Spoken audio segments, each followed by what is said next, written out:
चीन के विस्तारवाद की नापाक साजिश का एक और सबूत सामने आया है और ये सबूत किसी और ने नहीं बल्कि उसी के पत्रकार ने दुनिया के सामने पेश किया है। सोशल मीडिया पर चीन के विकास की बड़ाई करने के चक्कर में CGTN न्यूज़ के सीनियर प्रोड्यूसर शेन शिवई कुछ ऐसी तस्वीरें पोस्ट कर गए जिन्होंने ड्रैगन की पोल खोल कर रख दी। इन तस्वीरों से पता चलता है कि चीन ने भूटान की सीमा के अंदर उसकी भूमि पर कब्जा कर रखा है। बताया जा रहा है कि चीन ने यहाँ एक गांव बसा दिया है। बड़ी बात यह है कि ये जगह साल 2017 में डोकलाम में हुए विवाद वाली जगह से महज 9 किलोमीटर की दूरी पर है।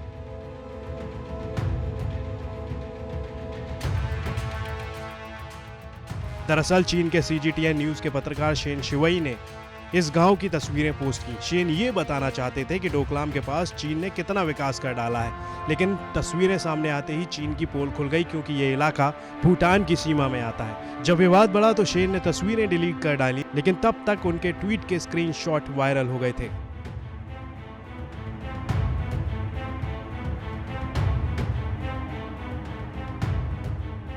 चीन की ये हरकत भारत के लिए चिंता की बड़ी वजह है, क्योंकि चीन लंबे समय से भूटान के इस इलाके पर अपना कब्जा जमाना चाहता है और इसी वजह से साल 2017 में दोनों देश आमने सामने भी आए थे।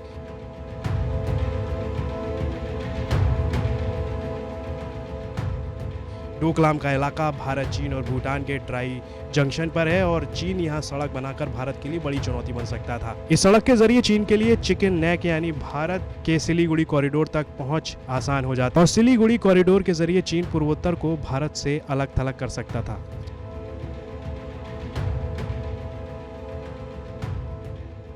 फिलहाल चीन इस समय दुनिया का सबसे बड़ा भूमाफिया बन चुका है। इसी तरह नेपाल के कई इलाकों पर चीन का कब्जा है।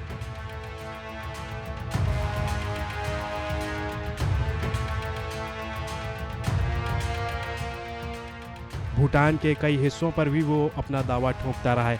यहाँ तक कि ड्रैगन ने रूस को भी नहीं छोड़ा है। रूस की 1.60 लाख वर्ग किलोमीटर पर वो दावा जताता रहा है। ताइवान को वो अपना हिस्सा मानता है। इसके अलावा वियतनाम, इंडोनेशिया, फिलीपींस, सिंगापुर से उसका दक्षिण चीन सागर में विवाद चल रहा है। वहीं जापान से वो पूर्वी चीनी सागर में भिड़ा हुआ है। मंगोलिया और कंबोडिया पर भी वो अपना दावा लगातार ठोकता रहता है। ब्यूरो रिपोर्ट, भारत तक।